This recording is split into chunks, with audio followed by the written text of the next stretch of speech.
Welcome everybody to Forza Horizon 5, and today we're taking a look at the 1970 Hot Wheels Pontiac Firebird Trans Am Custom.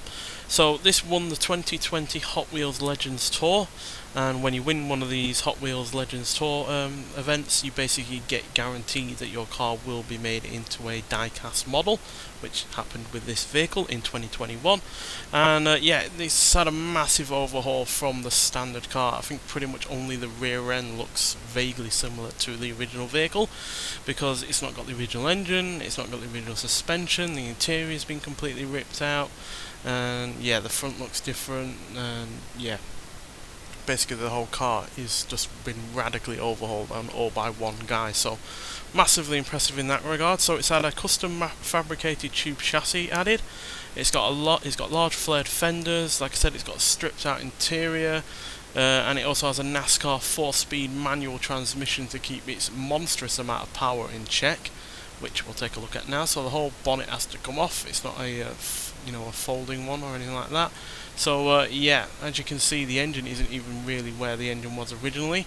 But yeah, it's now a 6.6 litre naturally aspirated V8, producing 1,062 horsepower and 612 pounds-feet of torque. Now I know if you were expecting a V8 of this size and power to have more torque than that, then you weren't the only one, because I was as well. But it's been made for high revs. Basically, it can rev to around 9,000 RPM, which is quite a ludicrous amount. And as you can see, the engine is pretty much sitting in the cab of the vehicle, which you'll see now. So we'll open the door. So yeah, as you can see, there's no real interior on this anymore. Don't imagine those exhausts are going to be very cool to step onto by accident, so watch out for those. But yeah, as you can see, the engine is pretty much in the car, but yeah, and there's not much else. Exposed wiring and everything on all that lot, but no doubt that is for ease of maintenance. But yeah, it's a certainly a massive overhaul over the standard car.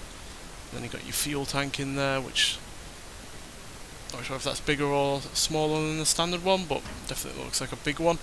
And as you can see, it's got new tyres, new wheels, it's got really rather lowered suspension. It's not got any headlights, I don't think, anymore, which look like they've been covered up to improve aerodynamics. And yeah, just a big overhaul in a lot of ways. So nonetheless, let's get out onto the open road and see what this car can do.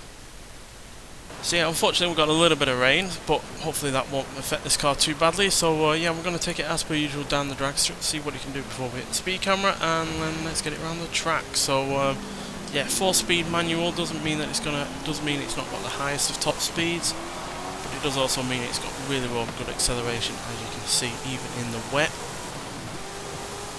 Oh, we're going to hit stop speed before we hit the speed camera. Not quite. But yeah, that is really quick down there, and yeah, that just goes to show how much power it's got. Not the lightest of vehicles by any means, but then again, it's hardly based on the lightest of the cars to start with. The standard one of these, which we are also getting in the festival playlist in the future, is still a pretty heavy car. But yeah, at least the guy that designed this and built it at least did reduce the weight to a good degree to at least improve the handling and the acceleration. But imagine if it weighed even the standard amount, it still would be a ludicrously fast car, because more than 1,000 horsepower is hard to argue with at the end of the day. So let's look at the stats. So we're at the top end of S1 class, and yeah, the stats are fairly decent, but it's really the acceleration, the launch and the braking that are the key points of this car. Handling is good, but the top speed, like I said, isn't great, because obviously it's only got a 4-speed manual gearbox. But yeah, rear wheel drive, nearly 50-50 weight distribution, again helps the handling. So yeah, on the whole, fairly good stats, but I am surprised it's in the class it is as high as it is, because yeah, those stats aren't the best from a car of this class, to be honest. But regardless, as per usual, let's listen to the car, see what it sounds like, and then we'll talk about it some more.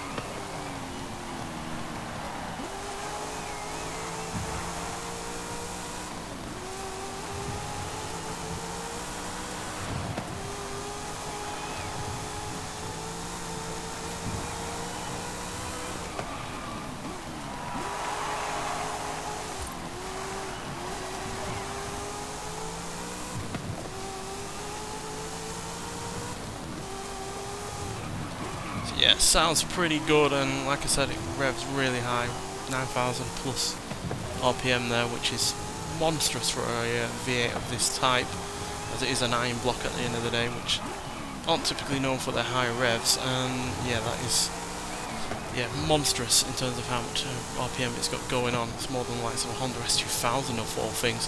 And yeah, the acceleration really does match the power and the RPM limit, as it can do 0 to 60 in 3.084 seconds and 0 to 100 in 5.767 seconds, which again is pretty sharpish. Now granted, the top speed is only 175 because of the 4-speed gearbox, but that is still pretty quick, and yeah, it gets there really rather sharpish as well. So yeah, overall a really good car. You have to really be impressed by the amount of detail and the amount of engineering that's gone into this from just one person, and yeah, they've done a great job with it. Handling wise, it's fine for most of the time, but there are occasions where if you lose grip at the rear end, it will spin out, because it's got a huge amount of grip from those really rather wide tyres. But once it's gone, yeah, you're in trouble.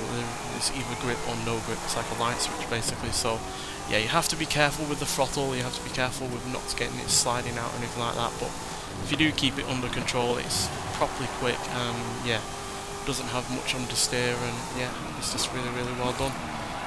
Obviously the guy has tried to make it as 50-50 weight distribution in terms of balance as much as possible. That's why the engine is practically in the car with you, but obviously it's not perfect in that regard, but it is as good as it's going to get for a muscle car of this type and age. So yeah, you can get this car in the Festival Purse for getting only 20 points. Well worth getting, because it is really fun to drive, and yeah, if you're into your Hot Wheels cars, then yeah, it will be a nice addition to your Hot Wheels collection on this game, as of which there are many to choose from on this game. So yeah, nonetheless, so thank you for watching, and I'll see you in the next one. Bye.